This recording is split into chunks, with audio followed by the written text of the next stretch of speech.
Attorney General Bob Ferguson, who is, of course, running for governor, wants you to believe that he is just the epitome of a transparent government official. Let's talk about it in our segment, Unbelievable. Ooh,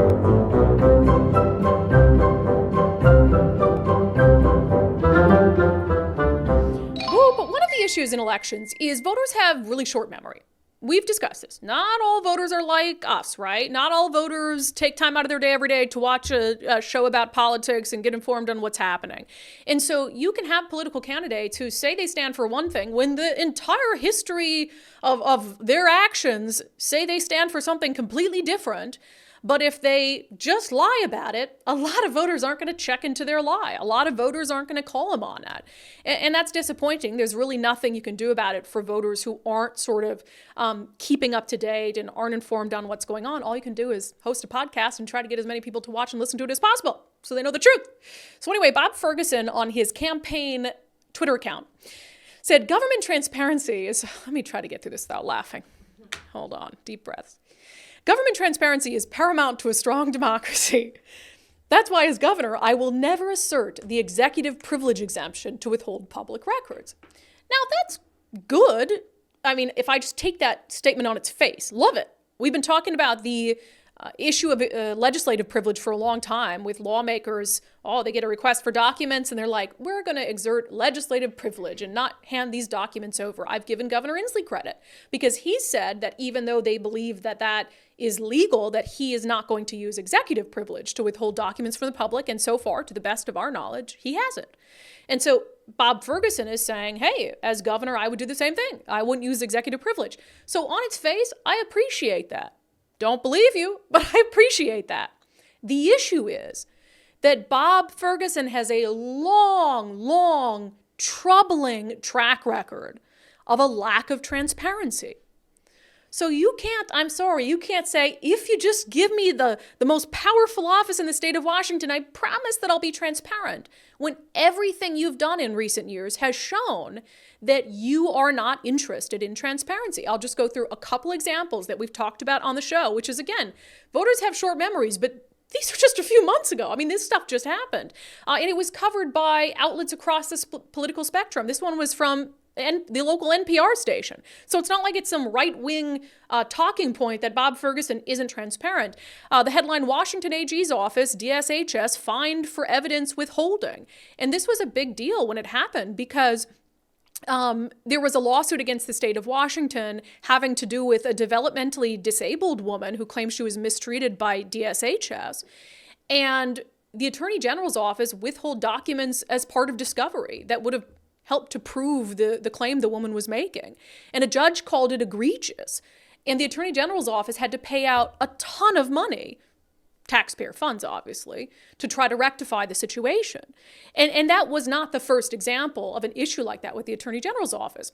Another issue as it pertains to transparency, we talked about it on this show. Washington Attorney General's office advised Utilities Commission to conceal carbon tax impact on energy rates. Remember? When it came to the Climate Commitment Act and the cap and trade program, increasing energy rates, Puget Sound Energy went to the State Utilities and Transportation Commission and said, we want to list this increase as a line item on people's bills so they know why they're seeing an increase. And the Attorney General's office advised them not to do it. And then when the AG's office was confronted, like, hey, why are you advising them not to be transparent?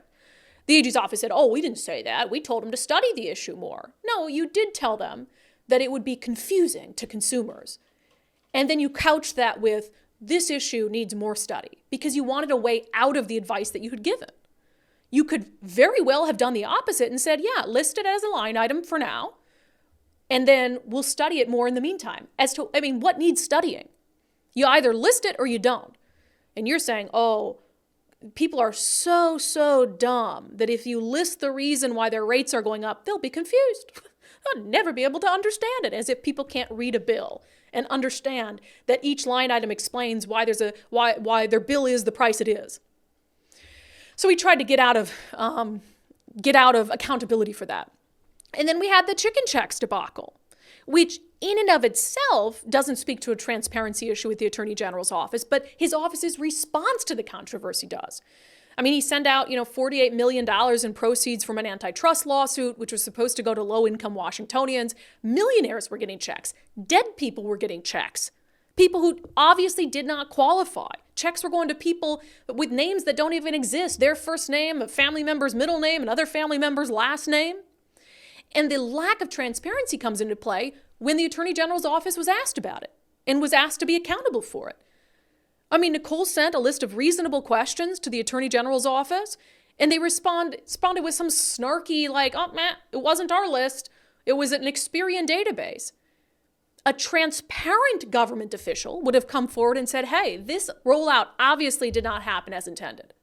The list we got from Experian as to who these checks should go to was clearly inaccurate. We're going to look into it. We're going to decide as an office whether we're going to use that company for a database like this in the future. Here's what you can do if you got a check that was for someone who was deceased or a check that you didn't qualify for. And here are the steps we're taking. Here's the transparency to make sure this doesn't happen again. They didn't do that. They got defensive. They blamed Experian as opposed to looking internally at their decision to use Experian in the first place and to send checks to people who weren't even part of this particular settlement.